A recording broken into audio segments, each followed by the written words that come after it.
Once again, good morning, happy Sabbath.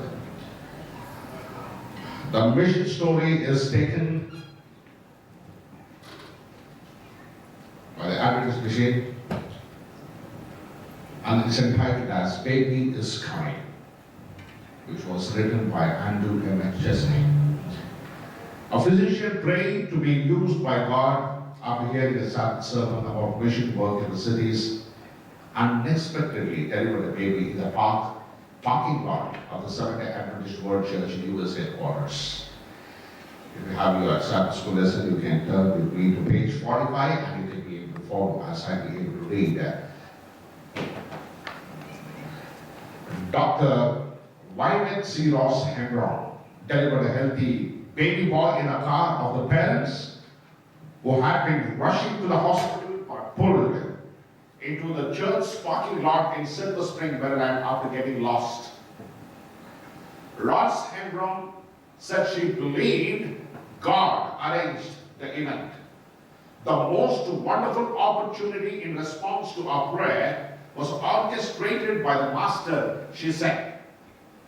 Ross Hembron began praying about how to do more to serve God after hearing Adventist Church President Nancy Wilson preach during the 2017 Annual Council business meeting at the Church General Conference. The church leaders appealed for a renewed effort to reach people in the cities and spoke of the need for physicians and other healthcare professionals to reach city residents. 5 days after the sermon, Ross Hembron and her husband were driving past church headquarters when they saw a man pull into the parking lot, frantically jump from his car and run around it, rolling down the window. She heard him crying and screaming, "The baby is coming."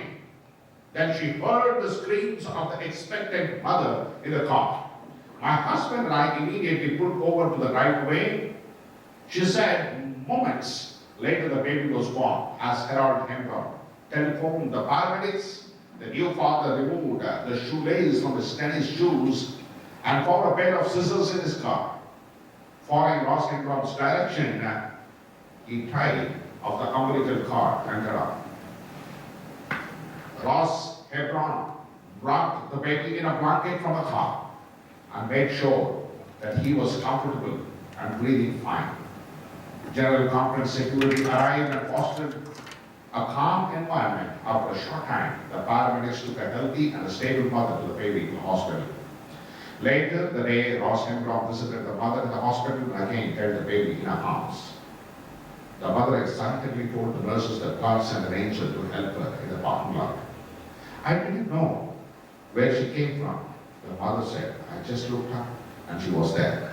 Ross Hembron said, "She has no doubt that what happened in the parking lot was an answer to prayer. My husband and I attribute all to God's plan." She said, "The Bible says, my ways are not your ways, my thoughts are not your thoughts." Many times in our trying circumstances, God provides means and methods to save His children from all maladies and difficulties. That's what this story is all about. And next we get to our Sabbath school lesson. And we are here on lesson 5. And today is May 4th. The Sabbath school lesson is entitled as Wise Words for Families. Just imagine our families would have accepted or believed or hoped in these words and followed it. I think it would have been the most happiest moment in each one of a family's life. Because the Bible says these are wise words for families. Wise words have to be accepted the way how it is in order to experience what a family is all about, designed by God Himself. The memory text is taken from Proverbs chapter 3 verse 5 and 6. It says, "Trust in the Lord with all your heart and lean not on your own understanding. In all your ways acknowledge Him, and He shall direct your paths." The beauty of this text is self-explanatory. The beauty of this text is you have that implicit trust in God and try to obey Him in every aspect of your life. And the Bible is absolutely very much sure and certain and says, in all your ways acknowledge Him and He shall direct your paths. Where we are supposed to go, what we are supposed to do, whom we are supposed to marry, why life is in a jeopardy, why can't you be able to help us out? Just take it to the Lord in prayer, and if you and I are able to obey His will, I'm telling you honestly, with my own experiences, that He will be able to direct your paths. You will never be on a crossroads. Even though if you are in crossroads, the Lord will tell, this is right, I want to go here. This is wrong, don't go here. We have many pioneers like Sadhu Sundar Singh and all the other Hindus and Muslims, on the crossroad, unable to make a decision, especially when it comes to marriage, especially when it comes to, work. And here, the Lord will be able to miraculously guide your heart, because that's the promise of the Lord, right? He will never fail. He will never forsake. Whatever phase of life we are in now, this text has to encourage each one of us. Whatever phase of life we are in now, we started out with a mother and a father, regardless of a kind of relationship. It's astonishing. Just imagine you don't have father and mother. You would never be born. Whatever the relationship might be, however the relationship might be, whatever the circumstances most probably they got married with, might be color, race, creed, and still we have been born because of our parents. That's what it means to say. Whatever the situation, whatever the phase of life, the book of Proverbs contains a combination of instructions, poems, questions, and wise saying, because family relationships are directly addressed there. In other words, wisdom can be applied to the home. And Proverbs chapter 1 verse 8 implicitly says that, my son, hear the instruction of your father, and do not forsake the law of your mother. What does it mean? Why should we be able to take instruction from our father? Many times our fathers are not so good examples. Can we be able to take instruction? Sometimes we do have selfish mothers. How can we be able to keep a law? What is the book of Proverbs talking about? Why should we take instruction from a father? Just imagine. Okay, just imagine. What if God, in His own infinite will, and one thing I like, God is a father. When He makes a statement, He makes a statement. I will have a lot of questions when I look into my parents, my father and my mother, and this and that, I felt they were always so selfish and they beat me up nicely and they were not able to guide me to have all this. But still, the Bible says, in spite of how you walk and this and that, obey the instructions of your father. Why does the Bible say that? Is it wise? Just imagine, the father is a drunkard. What instructions will He be able to give to us? Should we obey? No? If that's the case, why the Bible says, my son, hear the instructions of your father.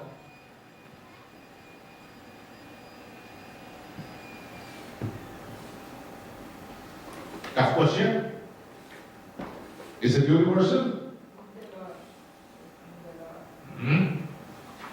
In the Lord?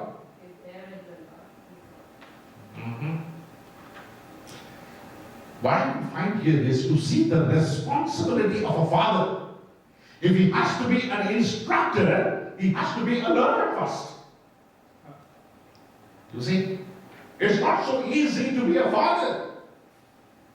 And today everything has been so casual as parents, We have relationship with people and we enjoy the way how we want to, and then we try to correct our children, it doesn't happen. But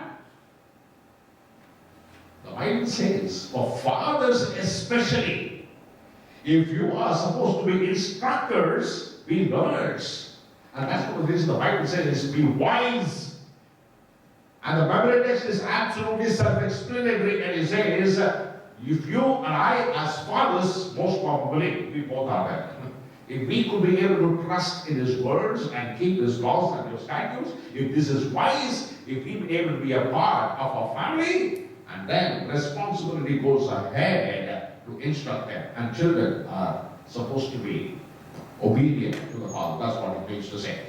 And go a little further and says, love the right woman. How do we know? Okay, listen to this one. Love the right woman. What does it mean? Is that wrong woman? That makes the man too. Love the right woman. We will not go further. We will stop here. Only we will talk about it, and then we'll be able to. You see? Okay, a gem somewhere. Okay. Why did I say this one? Okay. Why the time this will given this way? A godly person reserves, if not married, and preserves, if married, his or her deepest affection of sexual intimacy for marriage. Men are specifically addressed in Proverbs, but the same idea as it relates to women is expressed in Song of Solomon also. We can compare that one. But the powerful attraction of illicit love must be weighed against the horrible consequence of what sin is all about. Marriage is just like a hedge. Either it might be an intimate relationship between a husband and a wife that is God ordained. But I want to ask you a question. Okay, how can we find a right woman?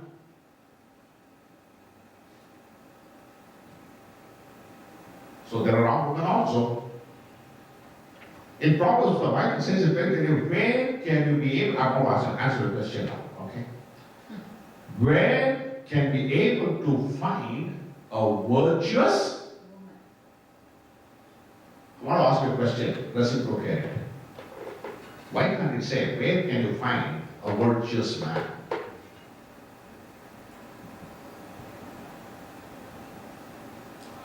There's a responsibility of both men and women, that's there.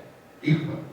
There's no doubt about it. Why does the Bible say, okay, where can you be able to find a virtuous woman? Why does the Bible say? I want a reciprocative answer in this one.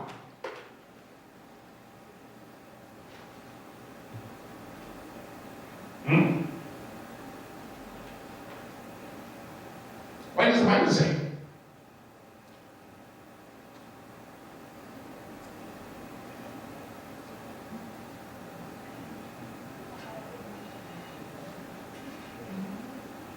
Any answers? No answers? We can go a little bit further and then you can be able to find out. Where can you be able to find a virtuous woman? You know why? Husband's love has to be intoxicating, it seems. When you talk about sexual relationship, it is between husband and wife. You know, the intimacy comes with the fear of God. If a woman who loves her husband to the best of ability, the way how the Lord wants to, and keep herself absolutely, fearful in every angle. And the Bible is absolutely very much clear, and it says the expression of the wife of your youth indicates that even when the two grow older, their commitments is to continue. A husband still ravished, which means intoxicated by his wife's charm, even though she gets older. What does that mean? It simply means that wife has an important role in order to attract her lovely husband, not by the external beauty, but the internal beauty that she always has. Always has to come out. There is no option. And then it says, a firm commitment to the divine design for sexuality in marriage can prevent the development of illicit sexual relationship. Why? Because the choice of a lifelong faithfulness to God designed for sexuality in marriage not only is prudent but carries its own bountiful rewards. Many times the Bible is absolutely very much clear. See the examples what is happening. Okay, men are prone to go away from their wives. Why? They are attracted outside. What are they attracted to? Why are they so much attractive towards the world? Is something wrong inside? Is the dreams what he has might not be fulfilled? Whatever it is, the Bible is absolutely very much clear for you and me, my brothers and sisters in Christ, that if you and I could be able to start a family when you kneel down and seek the Lord in prayer and be able to follow His wise wisdom that is recorded in most probably the Proverbs. And you will be able to understand that the Lord will instill, that intoxicating love towards His spouses. That's what it means to say. If that is not there, naturally, either it might be a husband or it might be a wife. We'll try to find the same love which has not been shared, in the family, starts looking outside. And that's one of the reasons why it plays a very pivotal role in keeping a husband and wife. And that's what the Bible says, where can we be able to find the virtues? If you go a little bit further, and you'll be able to find another important aspect of it. And again for fathers, okay, that's not for the fathers. Any question do we have? Any questions? Yeah. Any questions?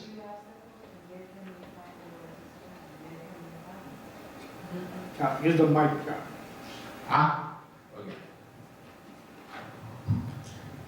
All good.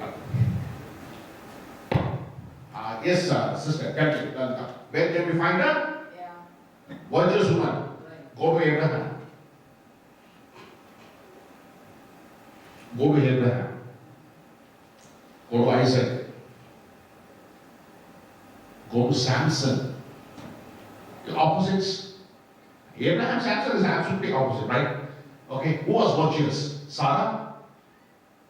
Again, Abraham made a choice of Hagar on behalf of Sarah. Was she virtuous? She would have been. What about the choices made by Samson? Even though parents telling him, this is not right. And that's one of the reasons the Proverbs is known as the wise words. Accept it. So what is it simply find? Where can you find a virtuous woman? In the Lord. No option. Because there are bad and good, right and wrong.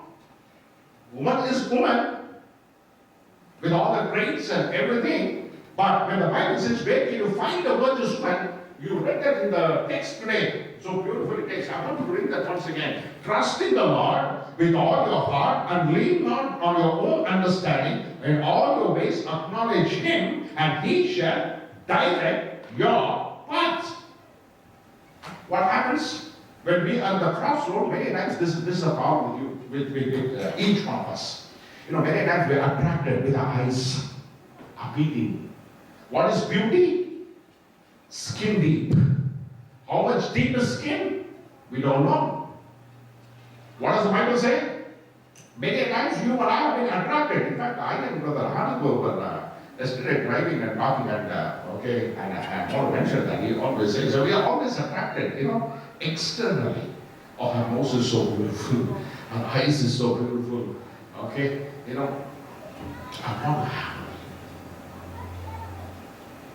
you make a decision and ask the Lord, please show me, is this the right person?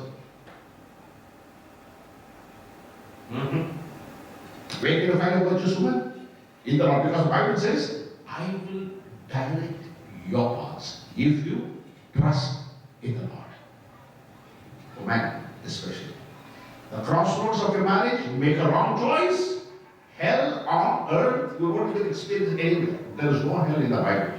The only hell that you can be able to find a wrong life partner, that's enough. you will see hell from top to bottom. Why? Because a wife makes home. That doesn't mean that father is not involved. No. She takes the prime importance. And please read Proverbs chapter 31 of how a woman has to be. If she could be able to just be that, wherever it is, whatever it is, husband will just try to run and come to you.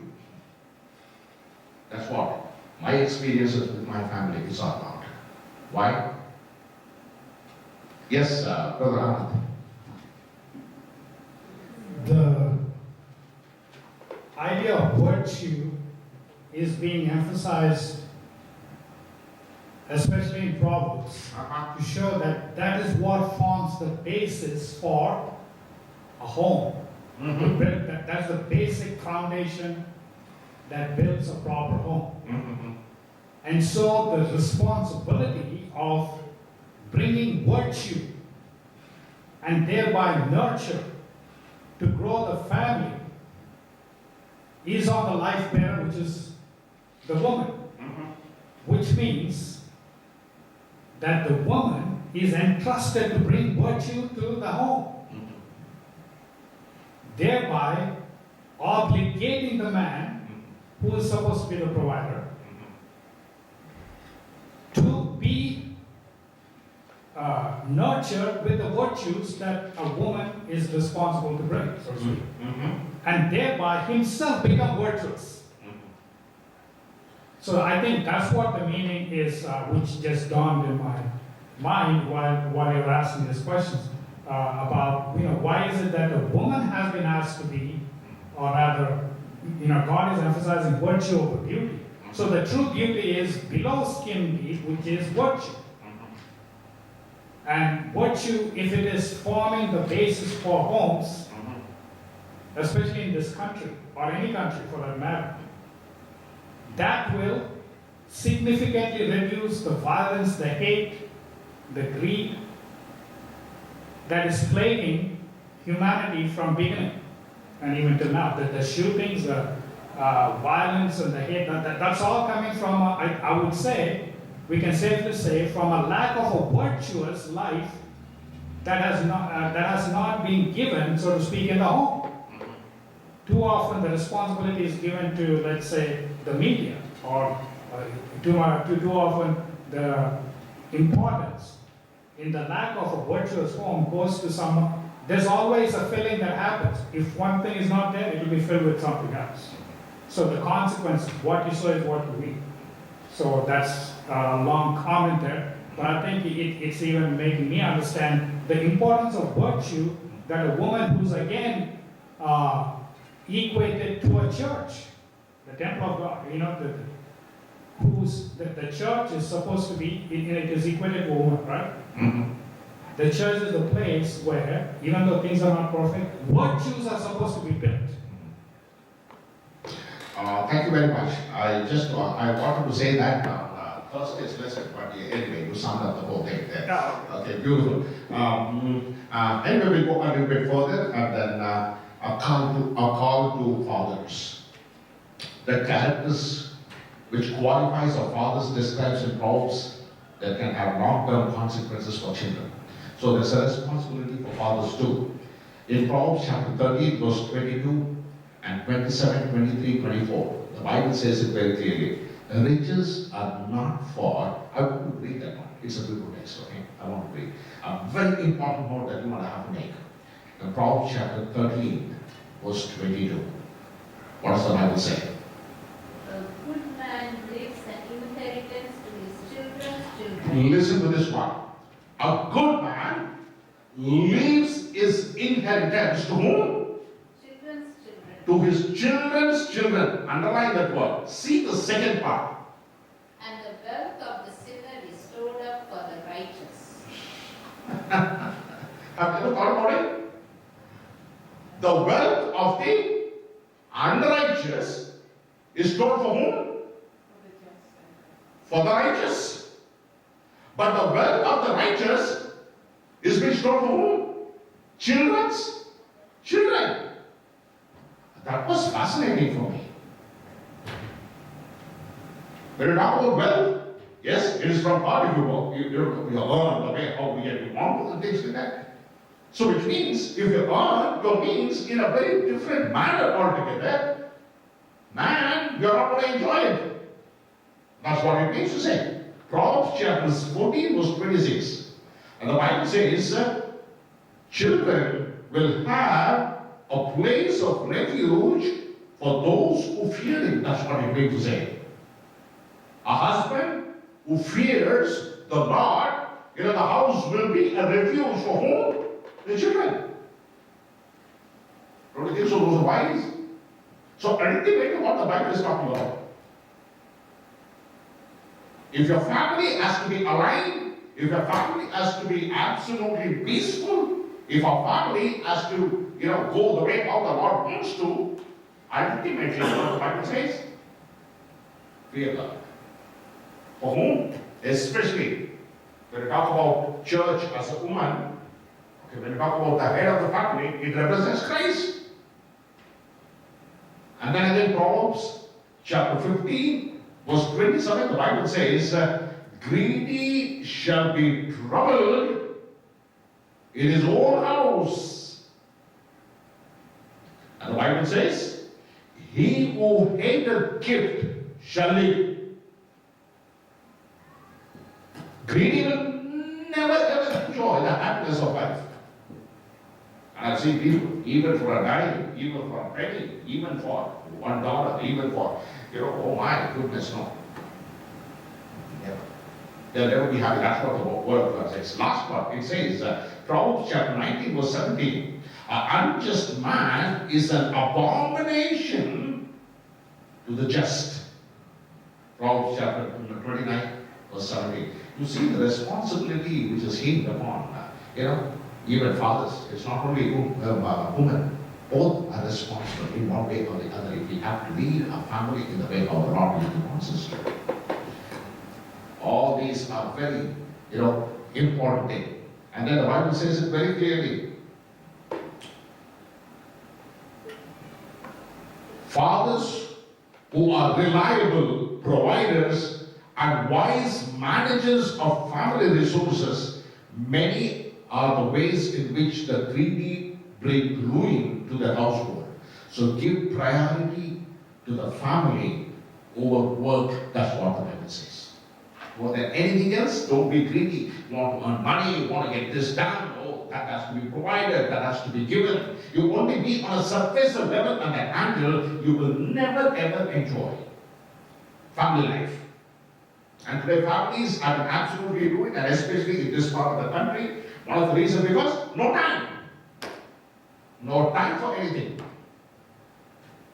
When weekend comes, oh, that's a weekend. It's so nice that we want to spend time with our family.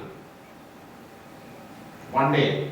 And thank God, I have an opportunity to spend time with my family 24/7 and 365 days in a year.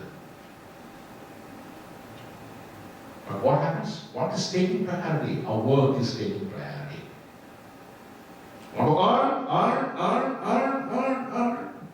For what?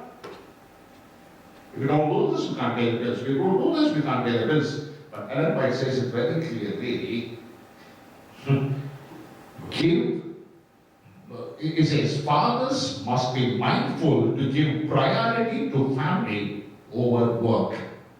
And it says, godly father seeks to be patient and in command of their emotions. And they said, they respect their children's dependence on them.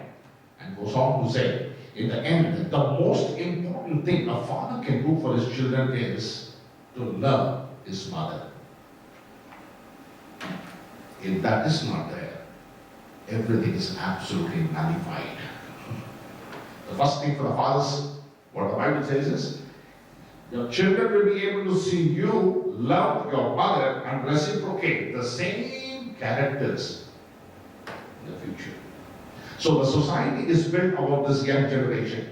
So if this young generation has to grow up in the way, prove the way how the society has to be molded, it starts in a home.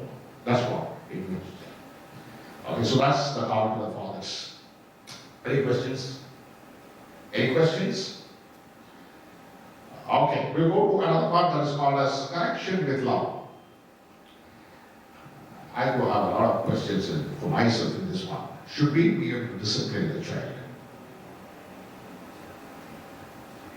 The Bible says, do not spare their rod. In the olden days time, in the Indian atmospheric condition, either you go to a school, either it might be, oh, I got spanking, though. Sometimes I used to faint when my father used to beat me. I used to faint. No mercy whatsoever. And this 21st century, you can't touch your child at any cost. How do we relate this, Brother Anand? Because the Bible says, spare not the rod, discipline your child. In our times, there's to beat and bang till we faint. And this century, you can't touch.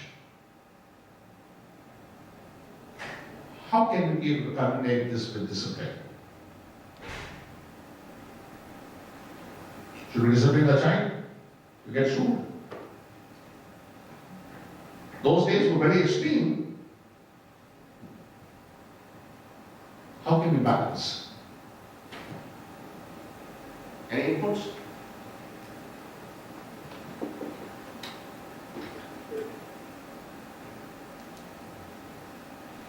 Should we follow the Bible? Or should we follow the norms?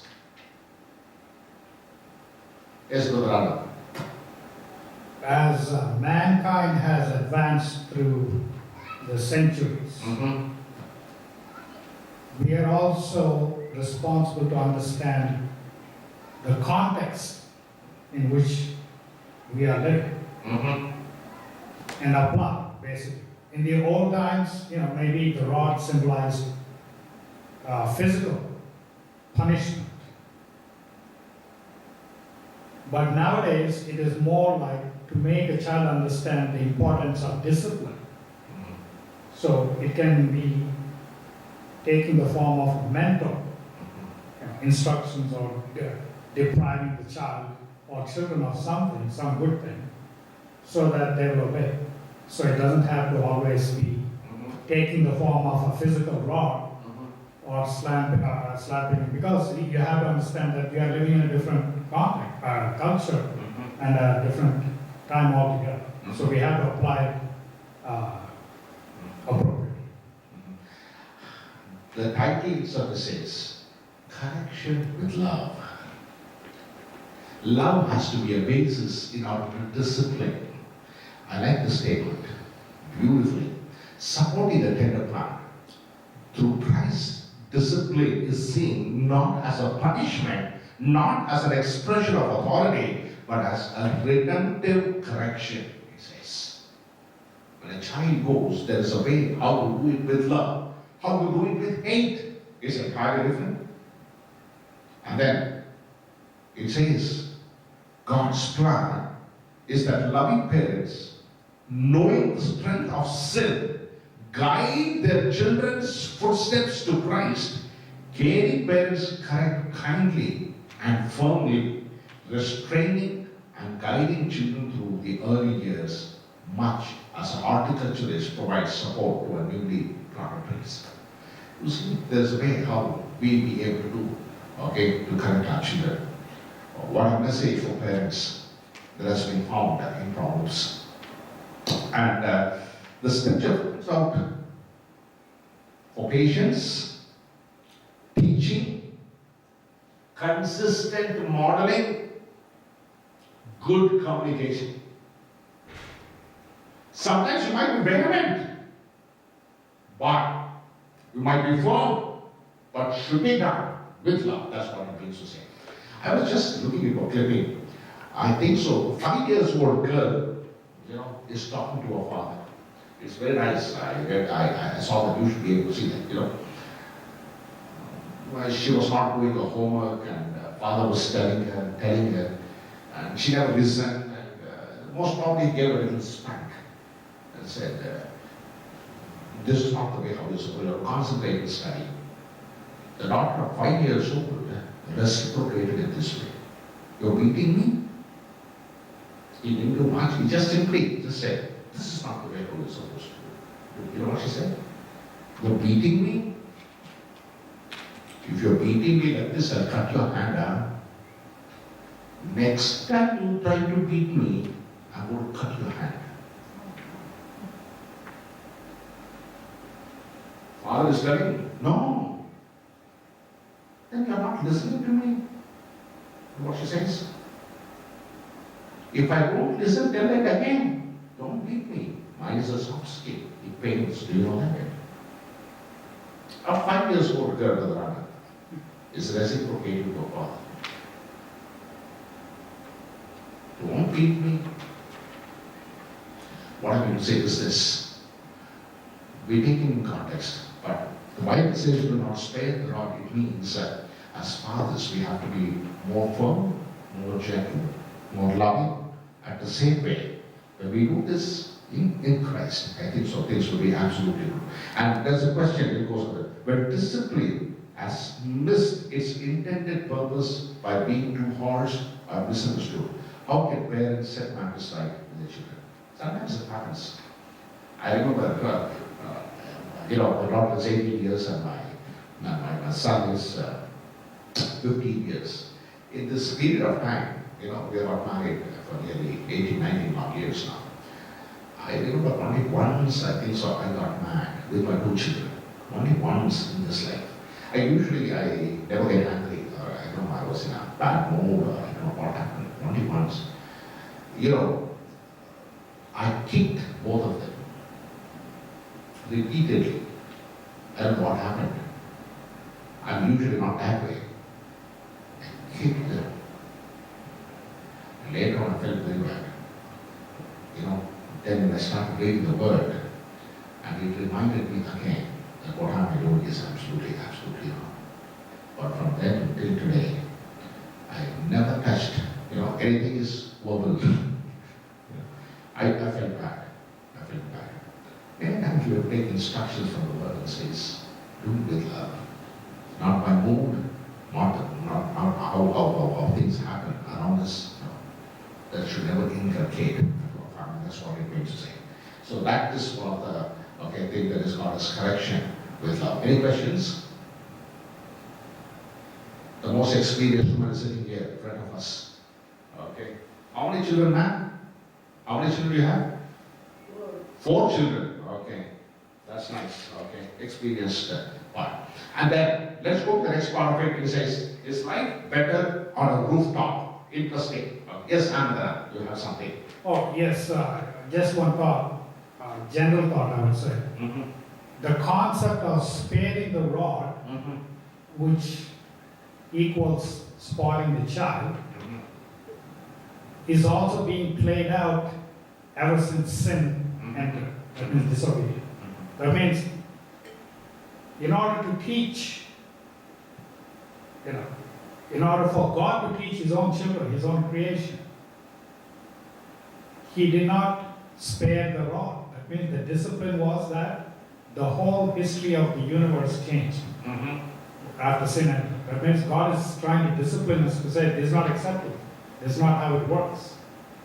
And so, it is important for us to understand the process the place that discipline plays in making us grow up. And so that we will not be trapped in wrongdoing and therefore bring destruction upon ourselves. Thank you, sir. Thank you very much. We'll go a little bit better further, and it says, is life better on a rooftop? Where do you find that? You'll be able to find that in Proverbs chapter 21, verse 9. What effect does this humor have? I want to read, please read Proverbs chapter 21, verse 9.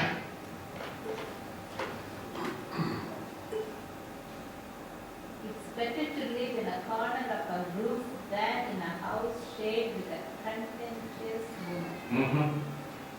What does contentious mean? Nagging. Nagging.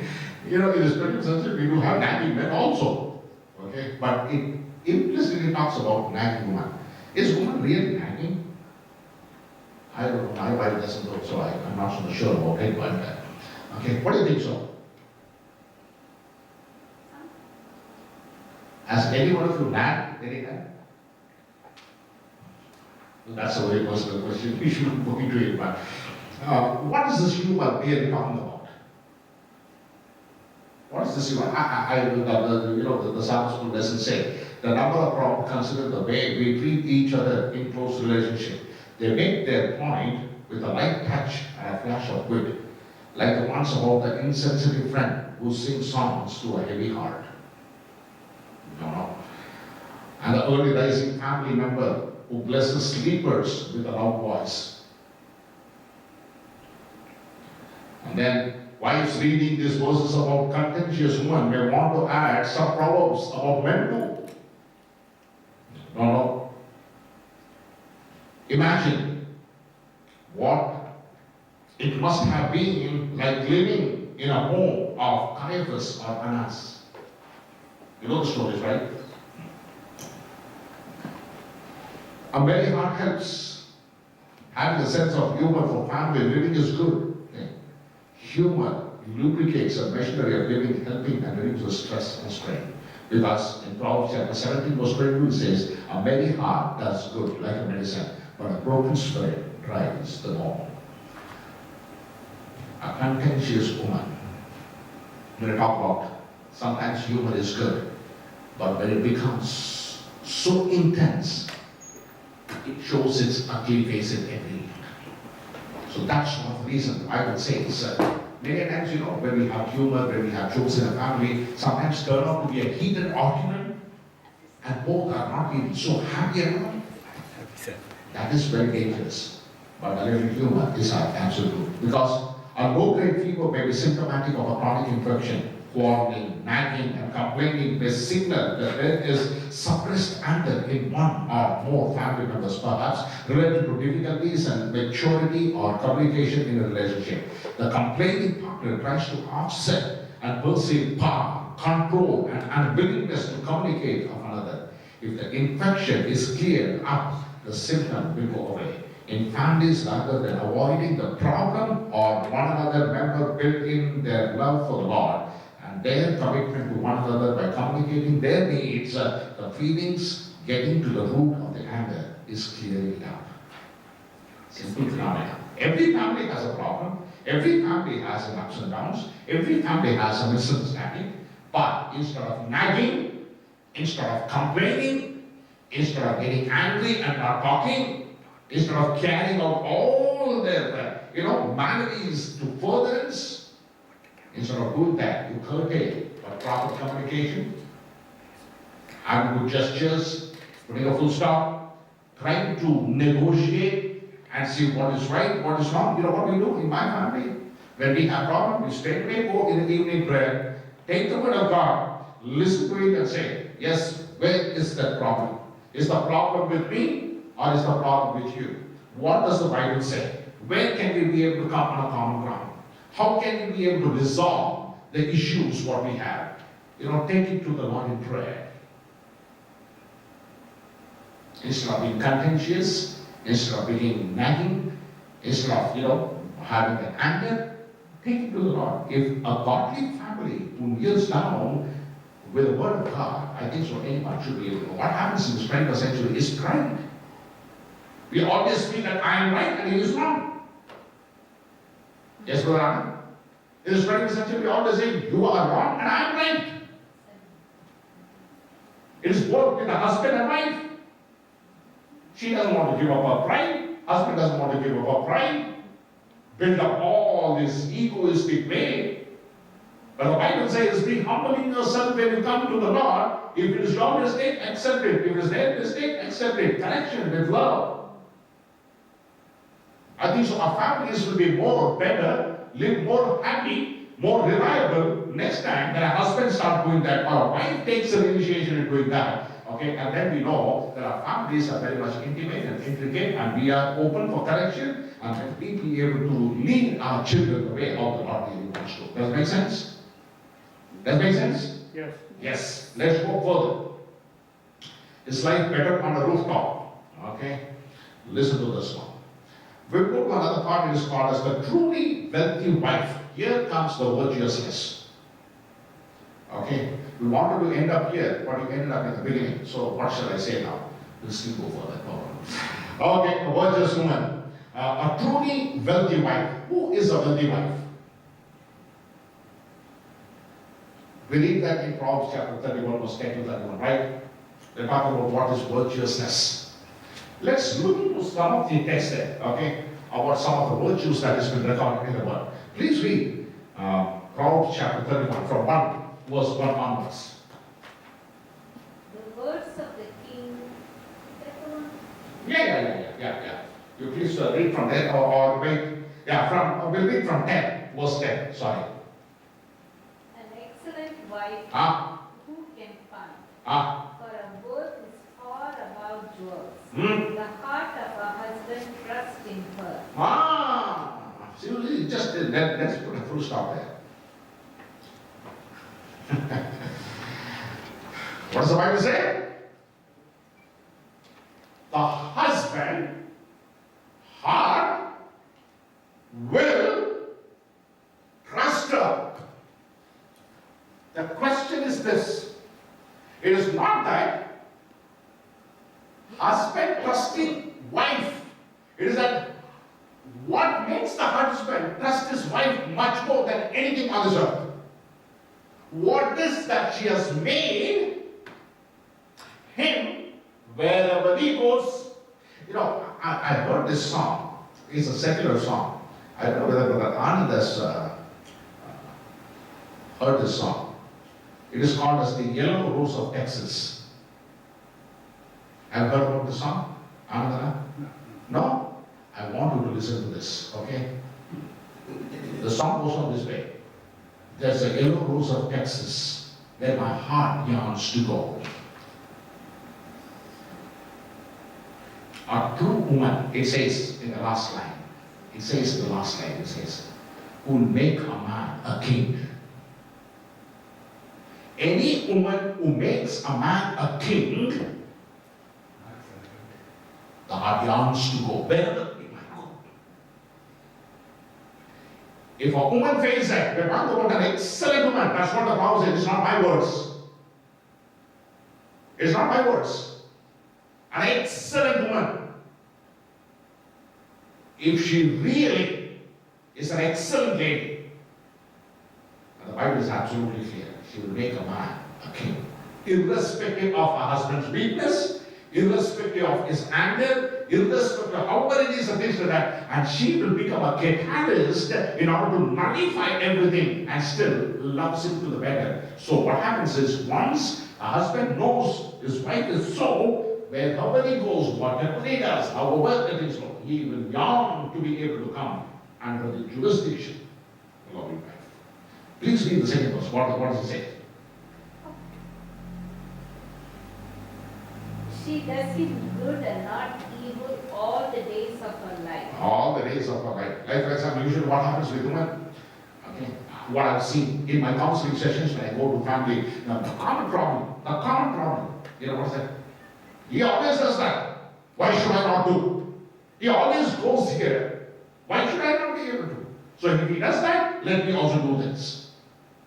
That's a common problem. Go to the husbands and ask them, why is this? Sir, because she is like this, what should I do? I can't be able to stay here at all.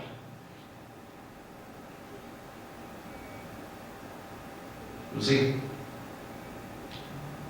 It differs from individual, it differs from family to family. And what are the experiences that I share, is what I've been able to find. And please go a bit further. What does it say? She looks for wool and flax and works with her hands in delight. Most probably, I think it in this way. The household work, whatever it is and things like that, she'll be able to go into the rest of her every day. That's what I feel.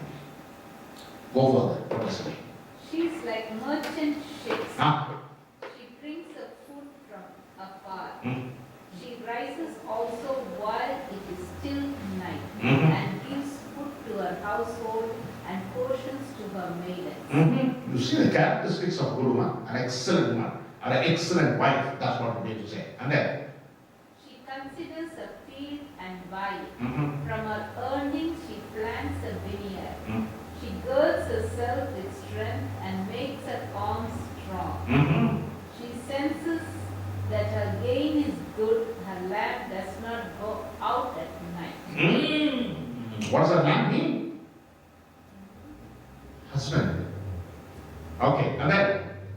She stretches out her hands to the distaff, Uh-huh. and her hands grasp the spindle. Mhm. She extends her hands to the poor, and she stretches out her hands to the needy. Mm-hmm.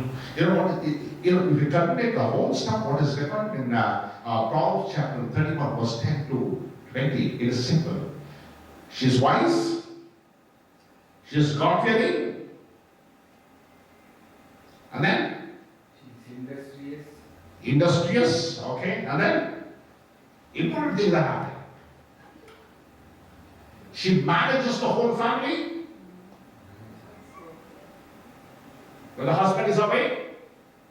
Number 4, she is wise. Number 5, she is content in whatever she has. She knows how to be able to what? Manage the whole affairs of the family. And still, when the husband comes in the night, what happens? It's beautiful to say something. Still, he'll be happy. She'll be happy in spite of all the work. And usually what sometimes happens is that I've done so much, everything I've kept, and you're come from outside and you're trying to demand everything. You know, in India it happens this way. It depends on the approach of a woman. Okay? And then what happens? The Bible says it very clearly. Husband will never, ever want to be outside. Why? Because he finds the right where? Last but not least, what did I say? We talk about virtues. It is recorded here, absolutely. Who is a virtuous woman? It is recorded here. And then, what's the last part? What does it say? What's 31? 30 and 31. 31. Gives her the product of her hands, and let her works praise her in the gates. She's not lazy, that's what we mean to say. Okay, she's not lazy at all. And then, that's it, beautiful. And listen to this one. Proverbs emphasizes on marrying a good partner is reflected in a dictum of the rabbis. A man's home is his wife. A wife of noble character is her husband's crown, but a disgraceful wife is like a decay in his wound. In Proverbs chapter 12, verse 4 it says. And here at the end of the proverb, rolled idealistically into the portrait of one, are many varied skills. It says clothing, manufacture, buying, real estate, agriculture, home, and financial management. Meanwhile, she cares well for her family. They love her and praise her. A virtuous woman, an excellent, you see the virtuousness that you could be able to find in a woman is found here. You see, and I don't want to hear an example of others, but I'm telling you my own family's life yearns to see my wife, yearns to see my children. Nothing good, nothing great. We also have deformities, we also have, multiple way of how we go astray and things like that. But still, God in His own infinite mercy, I only attribute to my Lord and Savior Jesus Christ that when you are at the crossroads, in finding a life partner, the Bible is absolutely very clear. Don't go for looks, because the Bible is absolutely clear for you and me, and it says in Proverbs chapter 3 verse 5 and 6 as we read, trust in the Lord when you're in a crossroad. Either it might be marriage, either it might be work, either it might be travel, whatever it is. Why? Because lean not your own understanding, in all your ways acknowledge Him, and He shall what? Direct your paths to the right person. You see? And that's one of the reasons I like this one. When Abraham says, tells his servant to say, go find a wife for me. in my own place, in my own kindred, in my own thing. And this guy prays so earnestly. I'm telling you, the first step of your life is beautiful. I put it this way. You know, we have shirts, right? When the first button of your shirt is wrong, listen to this one. When the first button of your shirt is wrong, everything is wrong. Does it make any sense? Anandana, you are on the crossroads. First button. Okay, the beauty is this. I'm telling you, the Lord, He will never want us to, get into something which is unto us. He always wants to give the best. He wants always to give the best. And last but not the least, He says, okay, a Proverbs conveys what is most important, universally relevant for women as well as for men. The traits of trustworthiness, compassion, reliability, faithfulness, kindness, and industry. Very important in both man and woman. The secret of such a life, according to Proverbs chapter 31 verse 30, is that she fears the Lord. And it says, the word for virtuous or of noble character, that's what we're talking about, means strength, might, or wealth. It is translated as riches. Not to talk about in terms of monetary things or what? Money. It is talking about what? Three ingredients: strength, might, and then character. Very important ingredient. That's what. Like for example, we do have, Boaz commends Ruth for his word, virtuousness. But again, I like, the way how Boaz was able to find this lovely wife. Ruth found Boaz. And through that, we see the genealogy of Jesus coming to existence. Why are some women of valor and virtue who have influenced your life? How could you expand the list of character, qualities, virtues, and capacities of a godly woman? Is a question to be asked. Let's imagine ourselves fall into this one. And the Lord in His own intimate mercy will be able to guide us. What's the time now?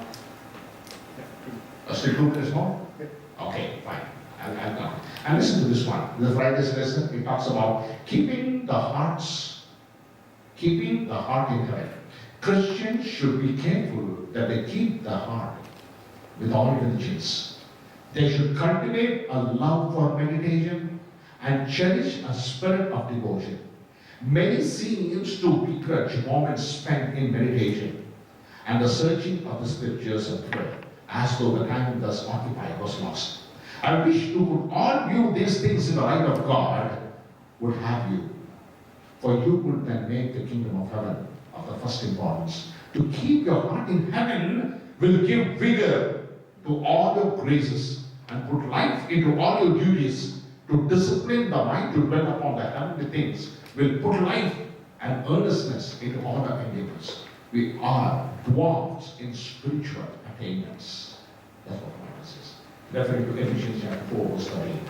So what does the Bible say? The conclusion of the matter is this. If I and you could be able to prioritize God in everything, how much time do we spend time reading the Word, praying? And it's time to work. Oh, there's a lot of work we have to do. We give priority for that one. But how many say, oh, it's time to pray. Oh, I prayed very less today. Oh, I've not read Bible at all. Why can't we be able to spend 2 hours a day in my prayer?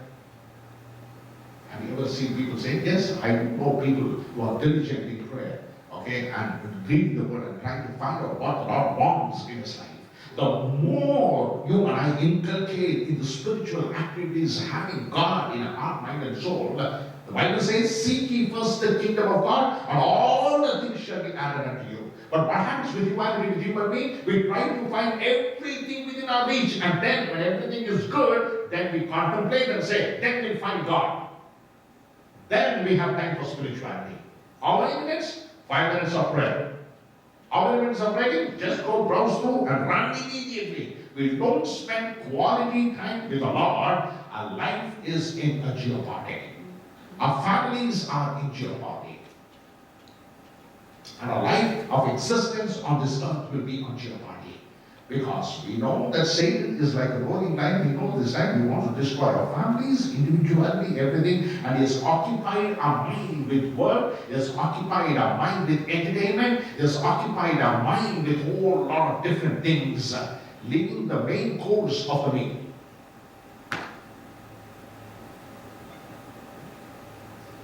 That's what is all about. And if you can be able to recorrect ourselves, go back once again to the Maker, our King, who created Adam and Eve, put everything in paradise. And you and I could be able to enjoy the same paradise experience in our families and be a reflective characters. And certainly through our lives and our families, many more souls might be able to be produced. Any questions? Based on what a virtuous woman has been defined in Proverbs, we can conclude that a woman has been given equal responsibility for the house. Not equal, sir. Or even more. No, not equal. You know why? Many women come and say, why can't you give equal responsibility? You know, we want to be equal. We men consider women not equal, higher. That's what it says. Yes, so I was going to say, it's not equal, even higher, because all the things that are mentioned is what constitutes building a home. So the question is not who's the head of the house. We have heard that many times, right? The man is the head of the house, right? But actually, it is who is the heart of the house. Because out of the heart comes out of the heart, what does the proverb say? All the issues of life. And so the responsibility for building a home, in a way, starts with the woman. Because of the homes that were not built properly, whether it is, you can blame anyone, we are seeing the breakdowns that we are seeing in society, as I said. So, in fact, we focus on relationships on the first week of every month, and this week is the first week of the month, which is focused on what? The heart. What is in the head? Where is the heart actually? It is the center. It's not what is on the top. You know, without the heart, there is no head or tail or legs or hands. And so the importance of the heart, and how can we, have the right heart, so to speak? As you said, unless we spend quality time, we cannot get that wisdom. It cannot be given instantly. And so, the question that needs to be asked now is, what is the heart? What is in the center of the home or your life? One day I would say, anybody marries Brother Anand will be the luckiest woman, I guess. Okay, he has understood most of it, I guess. Okay. What has happened with us today is this. We as a family have to bifurcate one thing. Are we building a house or are we building a home? If you are building a house, you have to put a lot of efforts. But if you are building a home, you have to rely on God. Two important things. What are we building?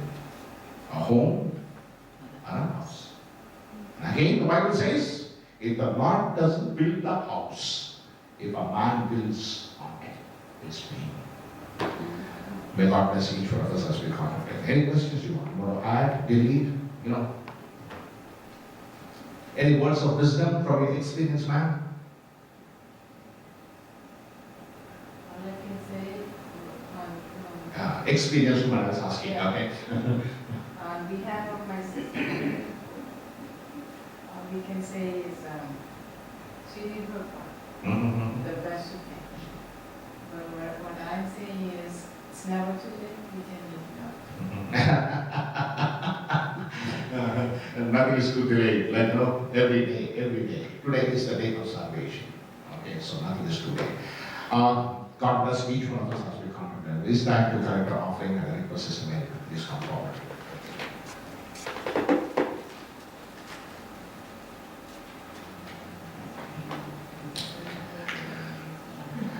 When you talk about family, it's so interesting, and it has its own, pros and cons and things like that. But when you see marriages or families being distorted, it's so sad. But the only way to get back is get back to Christ. Things will be absolutely fine.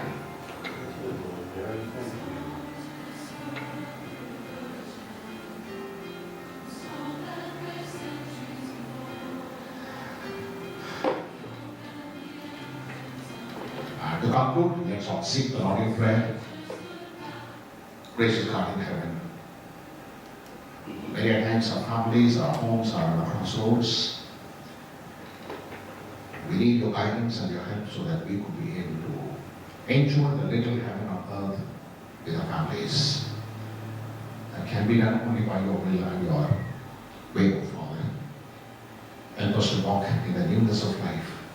Listen to the wise words of Solomon. Certainly, Father, we could be able to lay down and see the guidance every moment of our life. So that, Father, our families might be a little heaven of this earth.